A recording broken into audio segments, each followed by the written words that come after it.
What's up, everyone? Welcome back to the show. I'm super excited to introduce my next guest to you today. He's an incredible entrepreneur, a real estate investor, and a business consultant, and he has a passion for helping others and building relationships. He also holds a master's degree in business administration, and he authored the book, You Can Overcome Anything, Even When the World Says No. He also co-authored a book called Dare to Be Authentic, Volume 5, Let Yourself Prosper. He's worked for numerous companies in corporate America and now spends his time as a full-time entrepreneur with a major focus in self-development, building relationships, helping others, and growing numerous businesses. So please welcome to the show, Cesar Espino. Hey, what's going on, guys? I'm glad to be here. Thank you, Corey. Yeah, man. Thank you for coming on today and, taking some time out of your day to share your experience with us. As I kind of always start these interviews off, I like to say that as entrepreneurs, we're all on this journey together, man. And it doesn't matter, whether you're just getting started or maybe you've been established in the business for a long time. We all have stories and experience that we can pull from. And when we share those with each other, I feel like we all can grow a lot faster. So definitely appreciate you coming on today, man, and sharing your story with us. Yeah, no, you know what? And thank you for having me. And going back to that, we are all entrepreneurs. And a lot of times our biggest challenge is to not give up, right? I oftentimes is a very hard journey to start and it's hard to continue the momentum. So I would say to anyone listening and wants to go into this venture is that regardless of what's going on, never give up and just keep pushing forward. I love that, man. I love that. It's definitely great words to start off with. And yeah, it's true, man. This journey of entrepreneurship is pretty crazy. And it's one of those things actually, and I think I've mentioned this quote on here a few times, but I think it was Steve Jobs who said, if you knew what it took to be an entrepreneur, like nobody would do it. Like it literally takes a crazy person to do that, the amount of work and everything involved. So it's definitely tough, man. But yeah, it's good to have folks like you, coming on and sharing your stories with us. And I think, again, as I said, if we all kind of do it together, it can be a lot easier. And you've got actually a couple of groups we were talking before we jumped on where you help people stay accountable with what they're doing moving forward. So I love that, and I can tell that your head is right there in the same place, man. So that's awesome. And as I was doing, as I do with all my guests, I was doing a little research on you before we got started, right? Oh, cool. Yeah. I came across a video that you just posted on your Facebook page where you're literally on stage, eating fire, man. So you got to tell me, what's that about? Yeah, so talking about groups, right? One of the things that I've done through my journey, I would say for the last, the last 2 years now, right? I've been part of this group called the Certainty Group, and I met a lot of great entrepreneurs, people that either want to become an entrepreneur or already an entrepreneur and have some sort of business or want to get into that, right? And it really comes down to the mindset. So anyways, in this event, it's a 3-day, what I consider to be a self-development and a business development type of event. And, the firing is really, eating fire is really one of the lessons, I would say, that you take away from that. And it comes down to a couple of things. Number one, it comes down to the mindset, right? It comes down to, you've never done something, yet you're so afraid of doing it. How do you face that fear? A lot of times it's, face forward, right? Just front end, right? Take that and just take that fear and really appreciate it. So it comes down to that, when a lot of people eat fire, and I've seen it time after time where people are so afraid to just take that one thing. But it's the same thing as anything else in life, right? It's not about the fire. It's about, how did I leave my job? How did I jump and get into this business venture? How did I get on a podcast and talk to people? I'm afraid to do that, right? And it's that fear. So that's number one. The second thing is that I learned from that is that at the end of the day is that we tend to make things more complicated than what they are, right? A lot of times it's not even that difficult, yet we tell ourselves all these different lies and limiting beliefs. And when you do it, you're like, wow, you have this relief, right? You're like, man, this is pretty awesome. So I always like to invite people to come down and see for themselves to be part of that, because it's a lot of lessons you take away from that, Right. Yeah, no doubt. And I totally get that, man. It's like facing your fear head on, because you're right. That is really the only way to get through any kind of fear, is to literally just go through it. And what's funny is, a lot of times these fears are very much they're based out of just our imagination. It's like you said, we build up everything, we make things more complicated than they are because we don't actually know what it entails. But what's funny is, as soon as you go through it and you get on the other side, Mm-hmm. it's like, man, what was I afraid of? Like Right. it was nothing, like, and a lot of times, even the things that we do in business that seem like they're going to be, very risky or very scary. Once you get on the other side of it, it's like, wow, why have I been putting that off? I like this podcast, for instance. I've been putting this podcast off for years, man. Like this is something I've wanted to create for a long, long time. And I just kept, pushing it to the side and trying to work on other things because I was afraid to produce. I was afraid to really get myself out there and start talking and, presenting my own thoughts and my own beliefs because I was afraid of what people would think. Right. Well, this podcast has by far been like the most productive thing I've ever done. And I just started it. So it's like, man, if I would have started this 4 or 5 years ago, just imagine where it would be today. And then also now that I'm on the other side of that fear, it's like, what was I waiting for? This whole time, what was I waiting for? This is awesome. I'm loving this, Yeah, and going back to that, it kind of goes back to what I mentioned earlier, right? If you're an entrepreneur, you really want to take it and just keep moving forward. A lot of times we are living with the what ifs or the should have, could have, would have done this, right? And when time passes, you go back to that, and I'm like, I let so much time go by. And one thing that I talk about, I don't know, I did a couple of their videos, but one thing that I talk about a lot is that, as much as I want to be here for the next, 45 years or 50 years, tomorrow is not promised. So I want to live on today. And then today I want to be able to do what I can do today to make it the best day ever.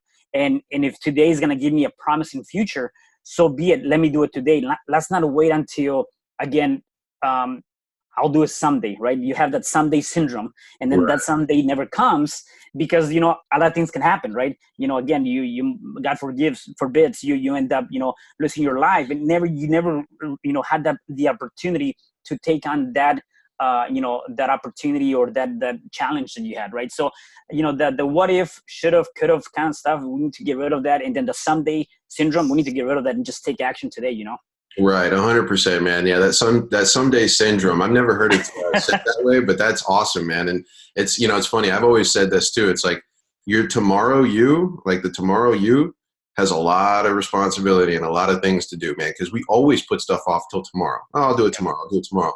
Like you are just killing the tomorrow you. I mean, this poor guy, poor girl. They have so much work to do tomorrow, And so I love that, man. Don't push it off. Like just do the thing now. And really, when you do fully comprehend and understand that tomorrow is not guaranteed, like you said, there's no promise that tomorrow's coming. When you really internalize that and understand that is your life as well. I mean, a lot of times we like to think we're invincible. Nothing's going to happen to us. That'll happen to them. It won't happen to me. Right. But when you really do internalize that idea, it's amazing how much more productive you can become and how much more you'll get done just by knowing, like, this is it, man. This could be my only opportunity, So for sure, you have to take action and just like get things done. And I love too. It ties into the idea that imperfect action is actually the way to move forward, right? Mm-hmm. Don't wait for things to be perfect. Don't always try to plan and to get things just the way you want them to be before you release it. Just take imperfect action, and you'll learn from that as you move forward. And what it was that you're creating will actually be better. Right. And there's no way to plan it for perfection. You have to just get in there and start doing it. Right. Yeah. And, with that, it reminds me of something my mentor talks about, if you don't know what to do, and this could be in anything, right? Write something, do something, right? And then if that's not perfect, then go out and do it again and put version 2, right? So he calls it crab number 2, 0.2. So think about Microsoft, right? When they came out with Windows 95 or whatever, right? Or even some of them, it was Windows 95, and that they had some glitches. Then they went to Windows 98 and they found some glitches. And then every time you're perfecting that and you're getting better and better at it. However, you have to start and just put out some content, whatever that might be, or do whatever you got to do, take action. And even if it's not perfect, there's going to be that second chance and then the third chance and so on and so forth, and just get better at it. Awesome. I love it, man. Well, I can tell you this is going to be a really motivational interview. And I love that. And that's what this show is all about, is inspiring and motivating the next generation of entrepreneurs to go after it. Because, it can be scary, like we talked about. So, Cesar, I'm interested to get into your story, man, and actually, how you became an entrepreneur and also why. I mean, was running your own business, is this a dream you've always had, or did it just kind of like happen along the way? You know, I don't. I do not believe it was something that I wanted to do. I think it really came down to the fact that I always wanted to, be somebody and have what we consider to be the American dream. And I'm gonna put it that way because it's gonna go back to my story, right? I was born and raised in Mexico City, right? And working, being born into that society, I was born into a very poor family. I only had one parent, right? I don't know who's my biological father. Never met him. I don't even know his name. And I was born to my mom. And if you go back to my beginnings, right? I didn't have anything. I didn't really have a place to really call a home. We used to rent this small place that was probably about 350 square feet, and it was made out of a sheet metal and wood, and there was no running water, no electricity, and just really dirt, right? And there were four of us. It was my mom, my grandmother, my older brother who's 2 years older than I, and myself, right? And one thing that I realized when I was at that age back then, is like, is this all there is, right? Now that I go back, is this all I have? And unfortunately, maybe it's unfortunately, but I think at the end of the day, it was more like fortunately. But unfortunately, I was born into a very, humble society, right? And in Mexico, a lot of times there's very social classifications, and I was the lowest and lowest classification that you can have, the poorest than poor, I guess. And one thing that I had to do at the age of 4, my mom decided to chase the American dream. So she left me, my older brother, and my grandmother when I was about 2.5 years. Okay. So she left. So at the age of 4, the only thing that I had was my grandma and my older brother. And we decided to start working at an early age. And I think that's where my drive came from, right? Really working at an early age where I didn't have a childhood. I didn't have the ability to go after school and go hang out with my friends or play or do this. Really what I did is I would come home and I would work on something that we were doing. We first started doing, selling food, quesadillas and tacos and all that stuff at a flea market, right? And that didn't go so good. And after that, we ended up doing something else, which is we started doing clothes for toys, right? For dolls. And so I actually have my own sewing machine, and I know how to sew because of that, right? But it came from that principle and that idea of, the idea of me working hard and hard. Fast forward, I had the opportunity to come to the States when I was about 10 years old, and not knowing how to communicate with anyone here, I really saw this as a very different environment, a different place to be. Yet I knew one thing, that I came from a very humble beginning and I needed to do something beyond that. And one thing that really, I don't understand this yet. A lot of people come from other places, other countries, and they come here and they really waste the opportunity to become somebody in this life. They either, get drawn into gangs, tagging crews, some sort of crime. They just get to do things that really puts them in a very negative path. I, on the other hand, decided to not take that path and decided to stay focused on my studies. I learned how to speak and talk and read the language and be able to communicate at just 2 years being here. So by the time I was 12, I was able to do that.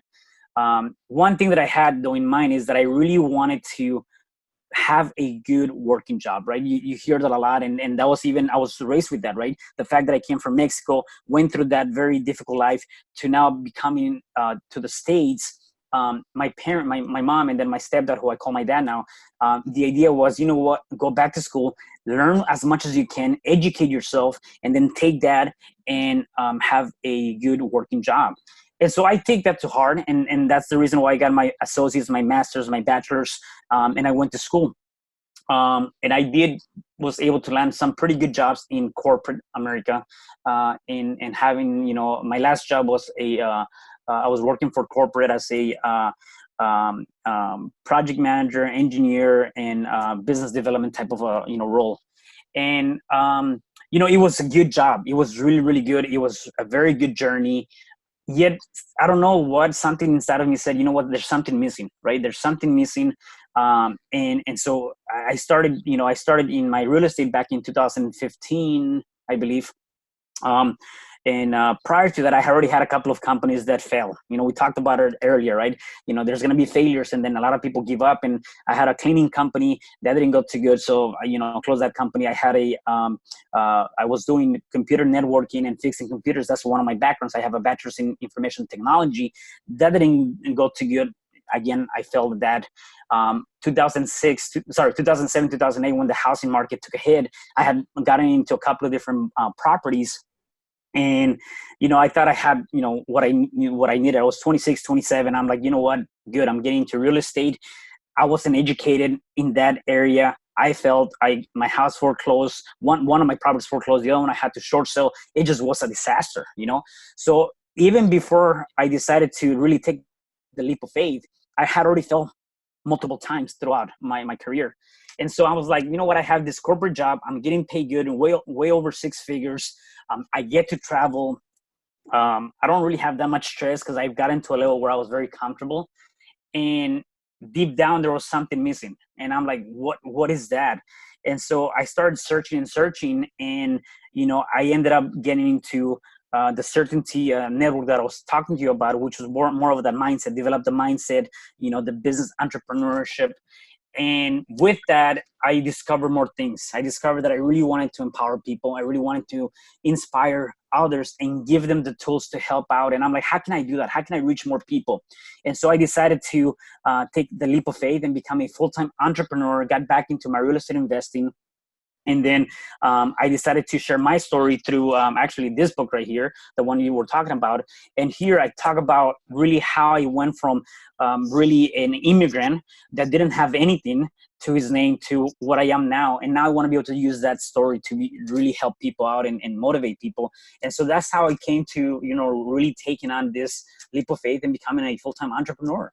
That's amazing, man. Wow. That's an incredible story. And I can sense all of the struggle along the way, and really the drive, like you say, to want to become something and want to do something. And I think a lot of that too is you want to create pride for your parents as well, right? And make your mom proud, I'm sure.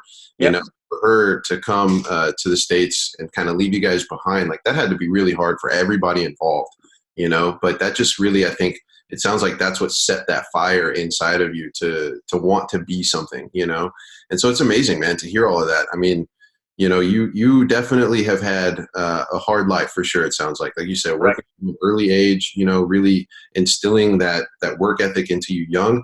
But I feel like, not having that childhood piece, right? Like having to work through your childhood. I mean, do you feel like that kind of, has that created any sort of, like, I don't know, I don't want to say resentment, but, do you feel like that was sort of a bad thing in a way to not have that childhood? Or do you feel like that's something you kind of miss at all?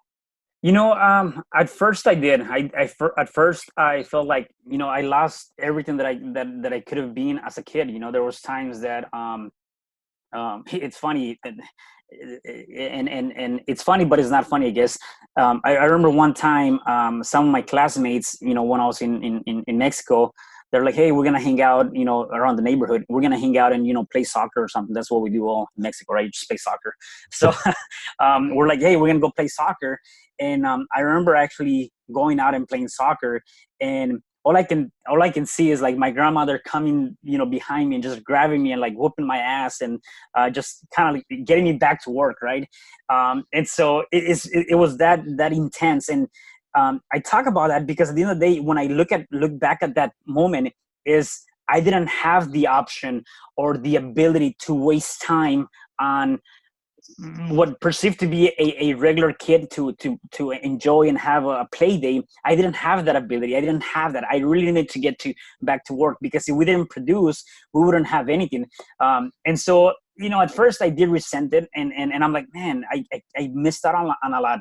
Yet now I appreciate it, because again, that made me who I am now. That the fact that I haven't given up, the fact that I'm like, you know what, let's go out and get it.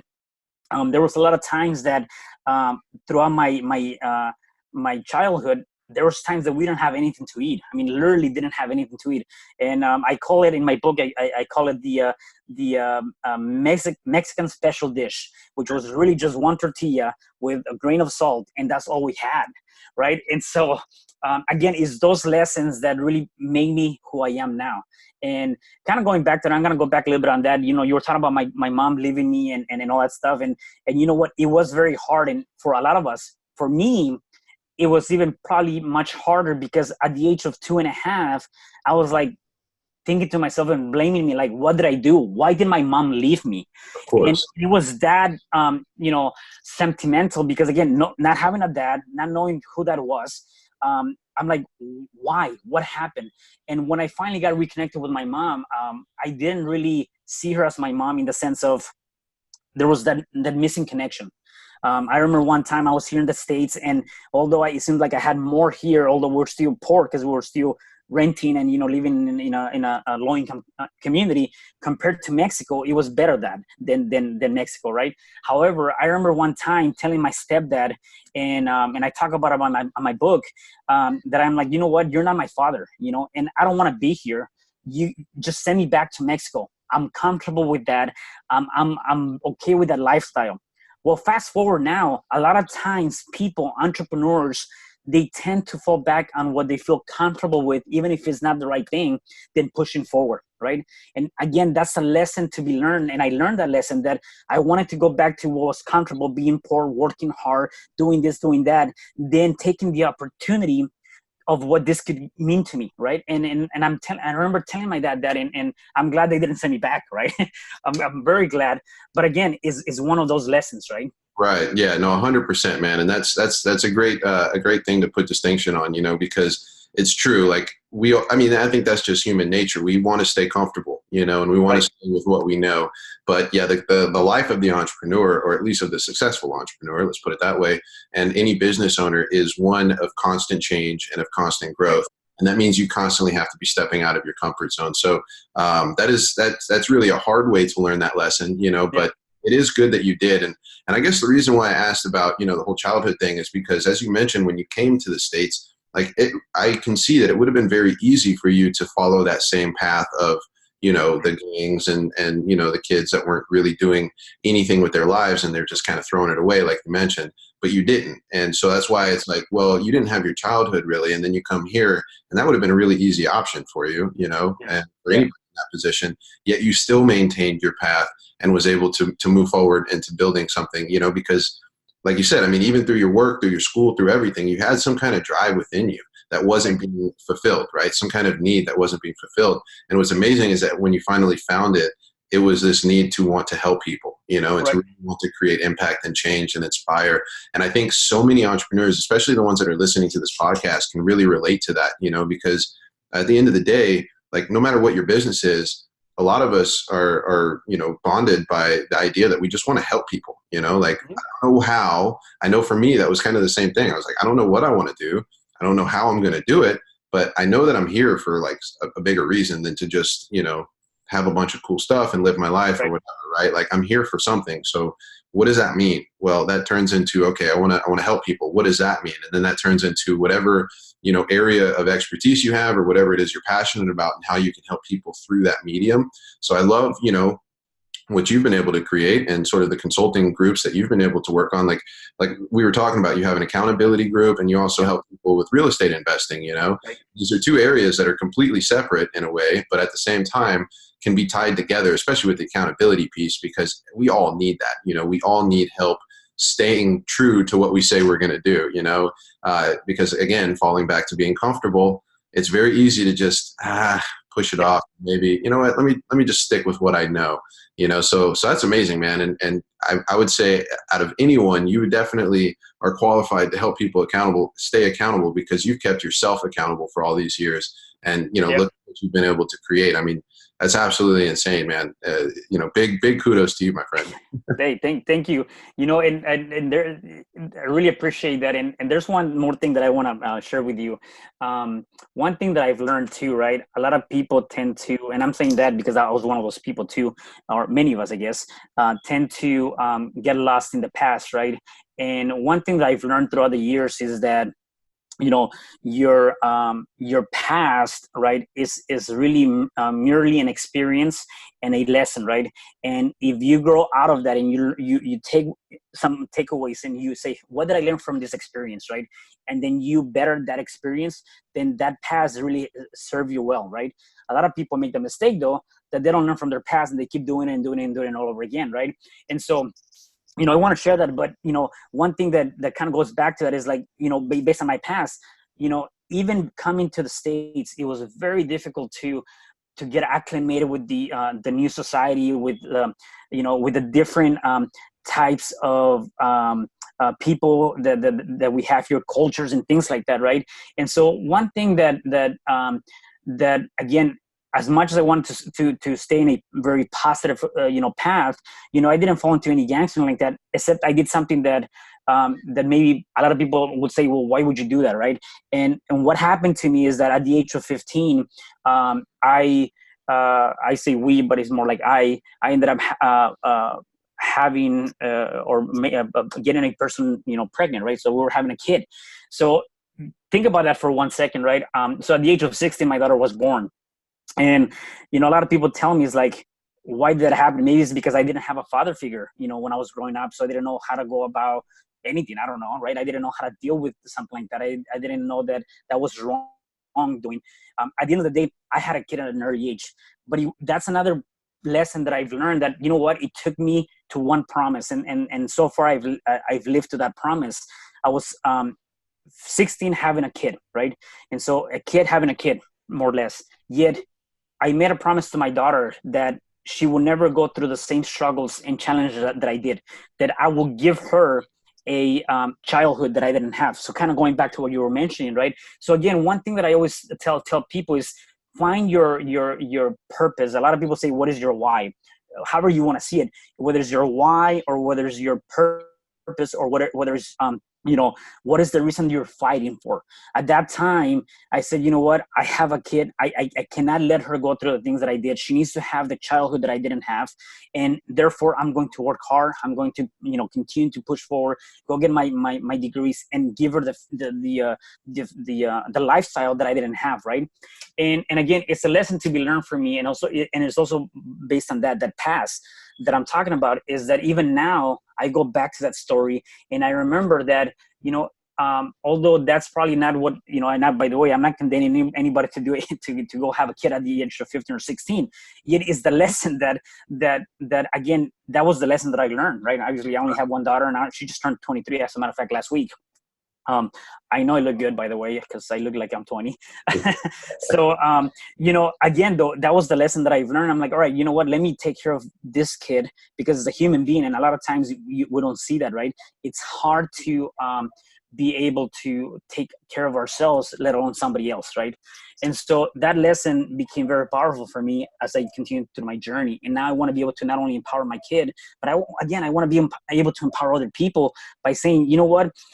Life is going to have so many different punches and it's going to hit you in so many different ways. How can you overcome that? And that's why I decided to name my book, You Can Overcome Anything, Even When the World Says No, because a lot of times you're going to have those no's, or you're going to have those obstacles, or you're going to have all these things that you're going through. How can you overcome that? How can you tell yourself and have the mindset that, you know what, I can do this and I'm going to move forward? So, right. I love that, man. I love that. And thank you for sharing that story with us. And yeah, so for everyone listening, as Cesar said, if you can't figure out your why, or you don't know what's going on, just have a kid. And then that's a great, right. Man, I'm kidding. But, it's true. And I love what you said too about, the past and how we can create it in a way that serves us. Right.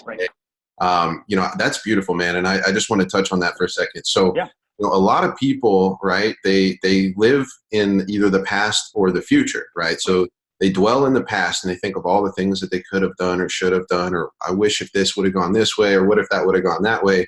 And that's, it's terrible, because, you're living in a moment that's no longer around, and it's causing you stress and misery, right? Suffering based on something that you have no control over. Mm-hmm. There's also the people that live in the future, like always worried about what's going to happen, or waiting for this to happen or that to happen or whatever. Again, creating stress and misery and struggle in your life that is unnecessary, because the thing hasn't even come yet. So like, the focus should be on the present and what you can do right now.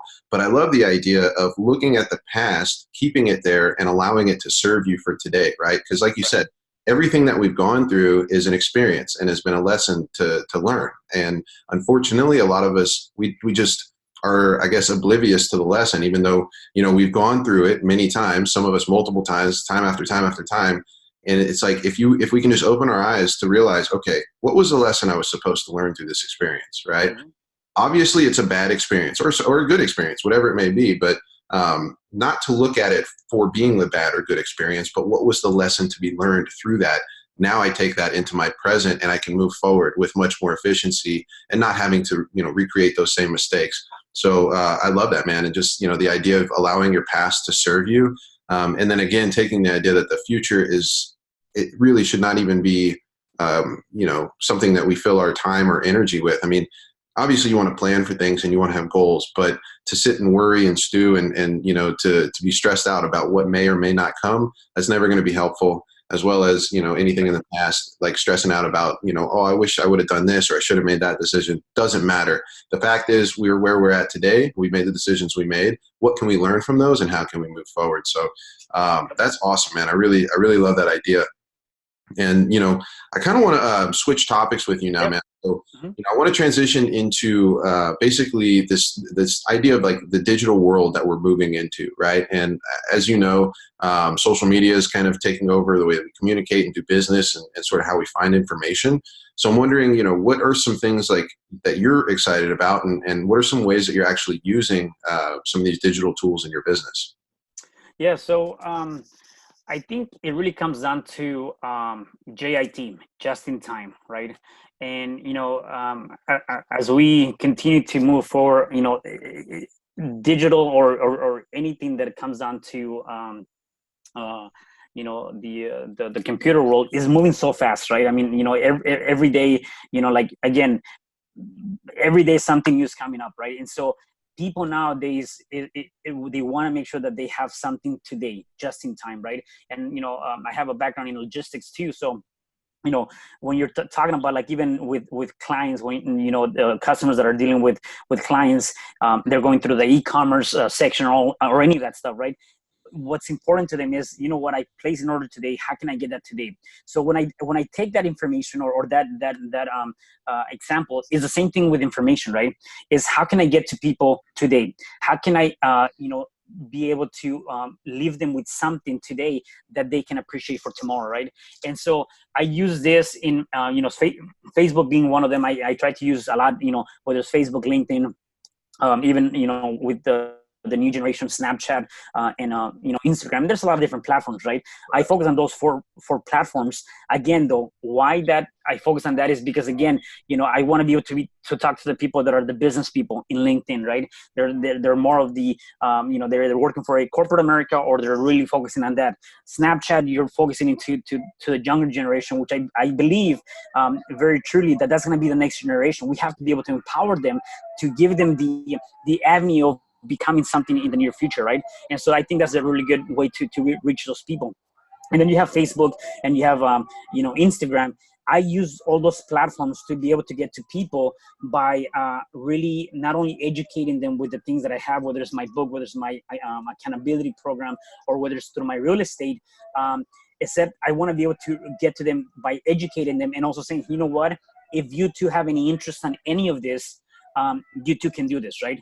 A lot of times we're limited and we believe that, you know what, I cannot see myself doing something because they don't know how to do it or they don't have the knowledge on how to do it, right? And so I find it very useful that now we have the ability to reach more people through that media than in the past, Right. No, 100%, man. And I love what you mentioned too about like understanding that different platforms have different audiences, and right. So knowing sort of who is in that ecosystem, which kind of message to put there.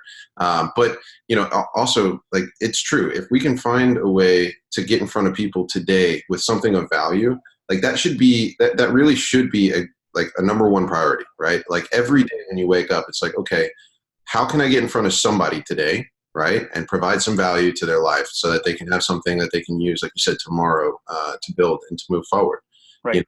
And it's when you look at it that way, that's actually a very simple sort of premise, as opposed to like, oh, I have to be on all these social media platforms. I have to be posting X amount of times a day, like all this content, doing this. That becomes very overwhelming very quickly. I mean, on my way behind me, man, I've got like just nonstop ideas coming out, things I want to do, things I want to make, but it can become very overwhelming very, very quickly. So Right. what's some advice that you would have maybe for, the new entrepreneur or the new business owner that's trying to start leveraging social, so that they can get their message out there? Like what are some ways that or where should they focus, I guess, in the beginning? I think it comes down to the concept. It comes down to what is it that you want to do? What is the message you want to, send out? And one of the things that I tell my people on my accountability group is, create an action plan, right? A lot of times, because it can get very overwhelming, right? I mean, if you want to get into every single platform, again, it's just a lot of work, right? I mean, you're going to spend more time putting content than anything. And so some people do that, and that's fine. What I would say though, my advice is, understand who is going to be your primary market, right? Look at who's going to be your audience first. And then based on that, put a game plan, right? The game plan should be based on what kind of information I'm going to be putting out. So again, who's my audience, what kind of information, and how frequent am I going to do that, right? And then just write it down. And I talk about in 3 different aspects. Number 1, have a very definite outcome. What is your outcome? What are you trying to accomplish? Make sure that it's time sensitive, right? That you have a date against that. Instead of saying next month, I want to put out 10 videos, next month may never come. Have a definite, date as to when you're going to do it, right? So if you're going to have, again, 3 or 4 videos in the next month, I'm going to do a video on Thursday this week, on Friday next week, and so on and so forth. It has to be very definite. And then the last thing is chunk it down. And what I mean by that is, take the information that you want to put out, or whatever that might be, whether it's a message, whether it's a educational content, whether it's maybe your own product, right? Take that information and chunk it down in pieces. A lot of times, one of the things that I've learned is that a lot of people tend to pay more attention to something you're talking about when you're dealing with information that a 5th or 4th grader can understand, right? Mm-hmm. So chunk it down. Don't try to overwhelm people in your message, right? And so if you take those 3 different principles and you throw that into a target, right, into a game plan, and you just track yourself. I'm a firm believer of tracking yourself and your progress, right? Now, don't beat yourself if you don't do it. Like you say, hey, I have to do 2 videos next week on Monday and let's say on Thursday, and you only did 1 of them. Use that as a lesson, right? What happened? Why is it that you couldn't do the video one of those days, right? Instead of beating yourself, and then, do it again next week, right? So that'll be my best advice. That's awesome, man. I love that. And for everyone listening, I hope you're taking notes. And if not, go back and listen to that again, because that really is a great way to sort of structure, what your plan is going to be, like you said. So something, again, that I'm working on right now is a content calendar for the podcast, as well as the YouTube channel that I'm trying to create right now. So I love it. So it's like you say, so start with who's your audience, right? Who are you talking to? I mean, that clearly has to be the place where you're going to start, because without knowing that, then you're just, you're spitting a bunch of nonsense and it's not going to be received by anybody.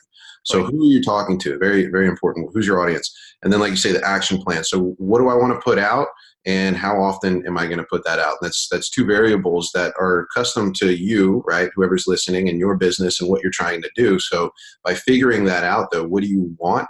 Then it gives you an idea. Okay, now I know sort of how much I need to create and sort of where I'm going to be, and then creating that action plan. And then, like you say, putting a deadline on it is super important, right? So what's that outcome time, or what's the outcome, and then make it time sensitive, so it has that deadline on there.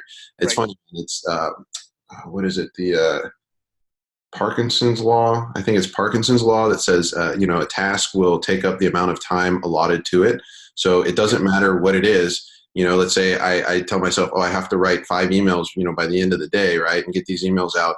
Well, those emails aren't going to get written until the end of the day, because you put that deadline on it. And, those emails only took maybe 5 minutes to write, but just because you gave yourself to the end of the day to do it, that's how long it took.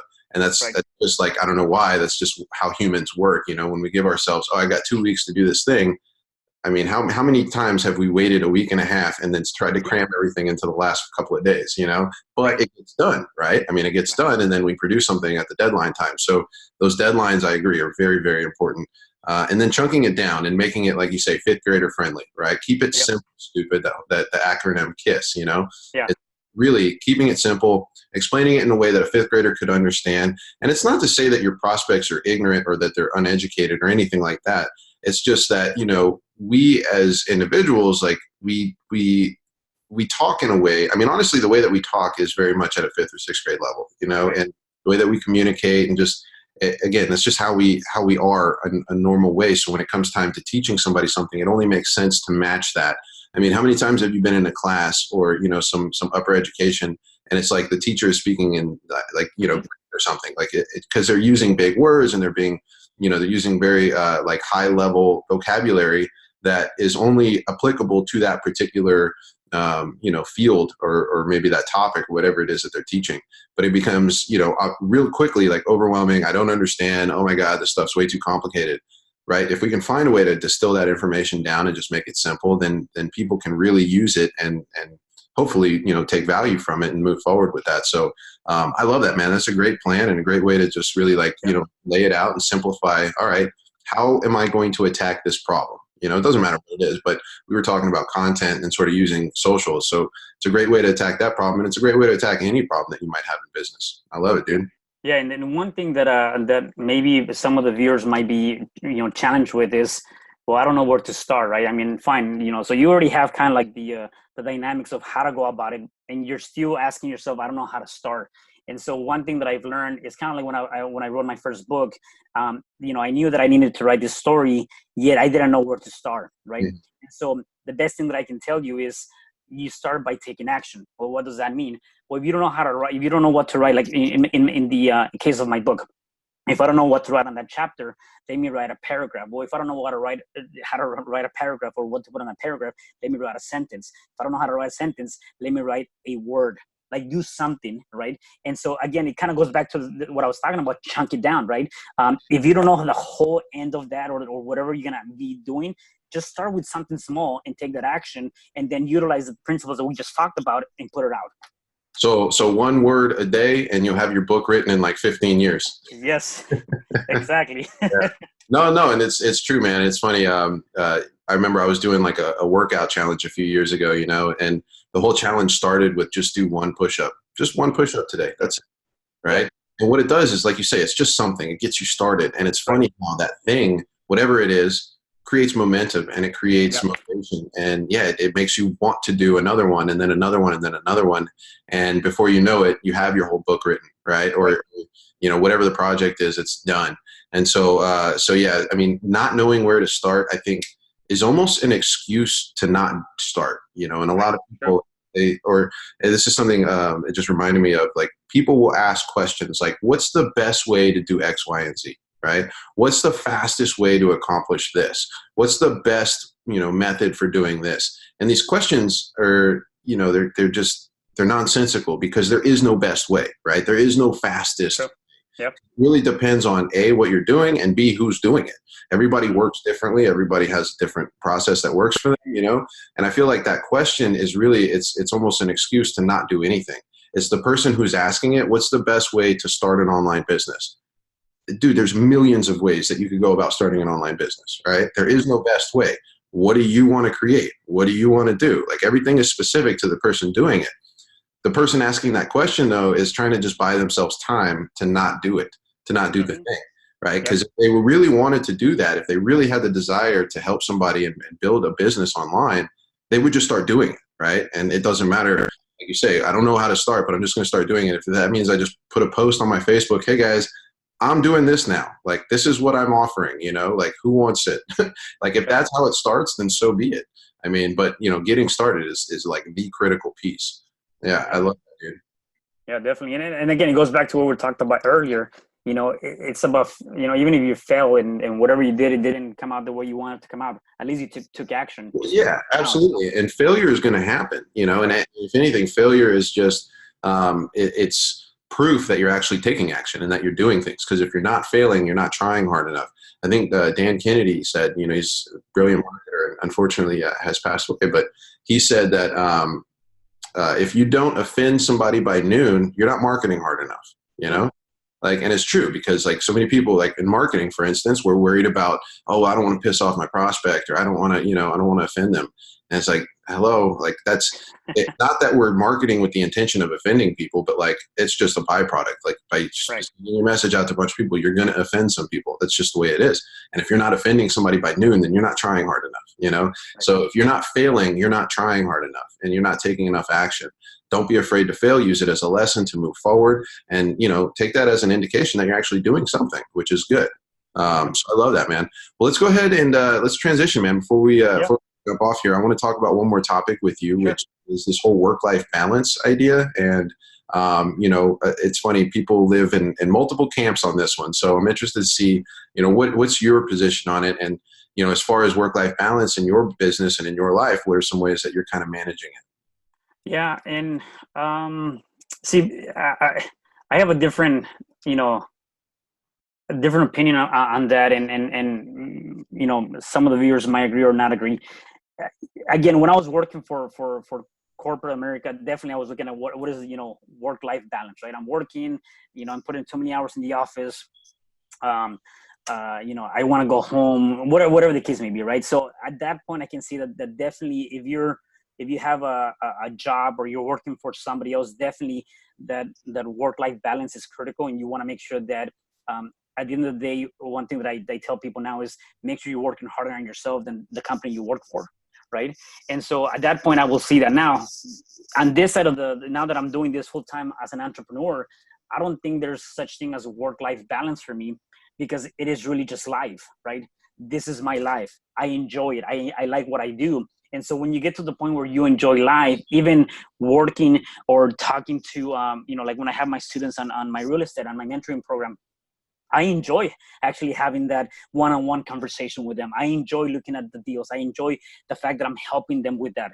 When I'm, doing something, in anything that I do in my business, is something that I enjoy. So again, I don't see it as a work-life balance, because I'm enjoying it through the journey, right? I can be, in a different state, or I don't know, I can be in Mexico, someplace in a nice beach, and still maybe sending out some content through Facebook or social media, right? And it is for my business, yet I'm enjoying that moment, right? And so I think the best thing that I can tell you is, again, going back to that, is if you're working for somebody, make sure you're working on yourself harder than you're working on somebody else or on your job. If you're an entrepreneur now, or you just started, or you're going to go to that journey, make sure that you enjoy what you're doing, like what you have, enjoy it. And then at the end of the day, you're not going to see this as work, because if you see it as work, you're doing something wrong. Yeah, 100%. I love that, man. And it's like, that's why I said there's people kind of sit in different camps. So, Yeah. but a lot of people are similar to you in the sense that now that they're doing what they love and they're building something that they actually want, like it's all life, Right. They're, and the work, of course, there's work involved. And some days I'm sure you work, 18 hours, right? Sometimes it's just like all day nonstop, but you're doing something and building something you love. So Right. it's all good. Yeah, somebody asked me one time, is like, when do you take time off? I'm like, all the time, 24/7. When do you work? All the time, 24/7, because I do go to sleep late. I mean, again, I enjoy it. I'll be working almost every day to like 12:30, and that's part of my routine. I do that. Yet I also balance, if you want to call it balance, I also balance let me go out and take care of something. But everywhere I go, I'm either talking to somebody about something that I do, or I'm always prospecting. That's another great thing to Right. look at, is like always look at who's going to be in your network, who's going to be part of that group that you're trying to build. And then how do you utilize that for your own benefit? And on top of that, how can you empower people? How can you, help them out too on the journey? Yeah, no doubt, no doubt. Well, I love what you said, man, about, for the person in the job, that they need to be working more on themselves than on the person that they're working for.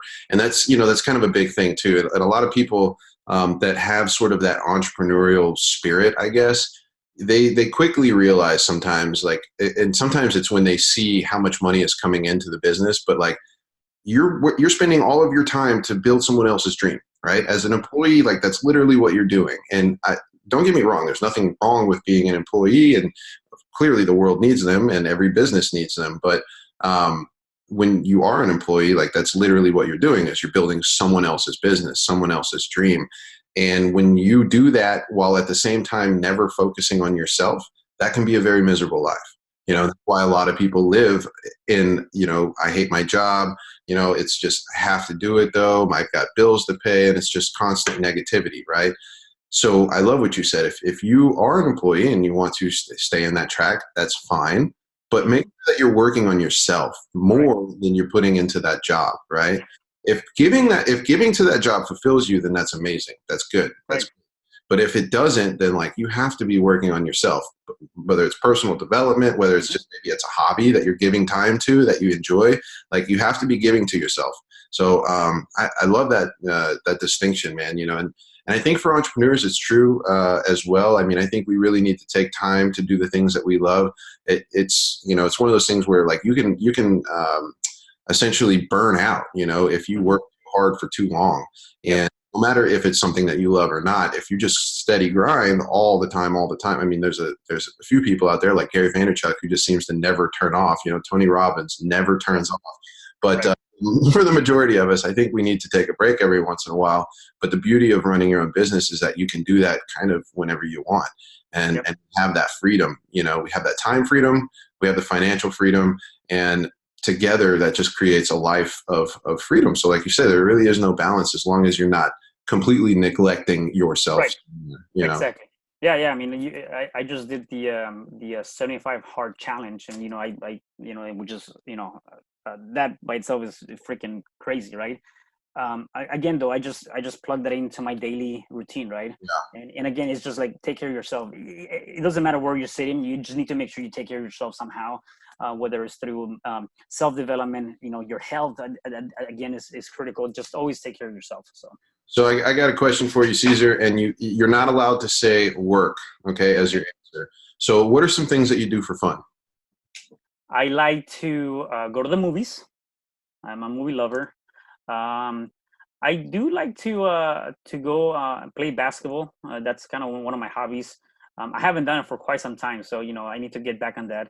And then I barely got introduced to golf, so I need to start doing that more often. Nice. So yeah, that's kind of what I do. Yeah, that's cool, man. Definitely two things I've been trying to get more into as well as basketball and golf. I love movies, always have, always will. But basketball is something that actually, as a young child, I used to play basketball, and I remember being on a team. We lost one of our games, and our coach literally told us we sucked. Like he was a terrible coach. And I remember at that moment saying, I'm done with basketball. Yeah. I suck at basketball, and I'm never going to play again. And literally, like for 20 years, man, I just never touched the basketball. People always ask me to, because I'm 6'3". Oh, you must play basketball. Like you're a baller, right? I'm like, no, dude, I suck at basketball. And that was a belief that I had held for all those years. Wow. Yeah. So actually, it was funny. This is a tangent, but I'll just finish the story. My goddaughter, she's now like 13 or whatever. I'm 33. I just turned 33. So she's 20 years younger than me, but she's been playing basketball, right? And I remember hanging out with her one day, and I was like, hey, you want to just like do something? She's like, yeah, let's go play basketball. And I was like, oh crap, this little thing like ball me up, because I can't dribble the ball, But she was actually out there teaching me how to shoot the ball and how to dribble and stuff. And I just in that moment decided to change my belief. I was like, you know what?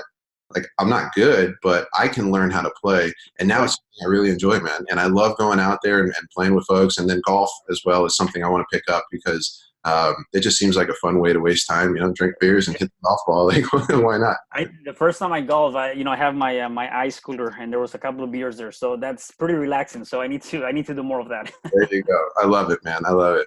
Well, cool, dude. Well, I got one more question for you, and then we'll kind of wrap this up. But sure. Based on all of your experience and everything that you've done this far, Cesar, I'm wondering, what is one piece of advice that you would give yourself maybe 5 or 10 years ago? I would say, you know what, don't be afraid, and don't let fear get the best out of you. I think I missed out on a lot of opportunities. We're talking about, if I would have done this sooner, if I would have done, all that stuff, right? And a lot of times it was that fear, the unknown, right? A lot of times we were faced with so many different opportunities, yet we don't take those opportunities because of the fear of what's going to be the outcome, and we're fearful of being successful, And so if I can go back in time, I would probably tell myself, do this sooner, and I should never given up when I did give up, losing from one opportunity or one business to another business to another business. So, just don't be fearful and just push forward. That's great advice, man. Definitely great advice that everybody should take to heart, because a missed opportunity is a tragedy, Yep. They only come around once, and, the next time it comes around, it may not be the same or it may not be as good. So Right. I love that, man. Don't be afraid to move forward and take action on your dreams. Cesar, this has been a blast, dude. I really do appreciate you coming on the show. And, why don't you tell everybody where they can find you and sort of what you got going on in the world? Yeah, definitely. So you can find me on my website. It's a C2, the number 2, C2 Real Estate Investments. And then there you can find my book. I have 2 books. I have my book that I did, and then I have my a co-author book here. I'm in all platforms, whether it's LinkedIn, Instagram, and Facebook. You can find me by Cesar Espino or C2REI. And I'm definitely working on really just empowering people through different means.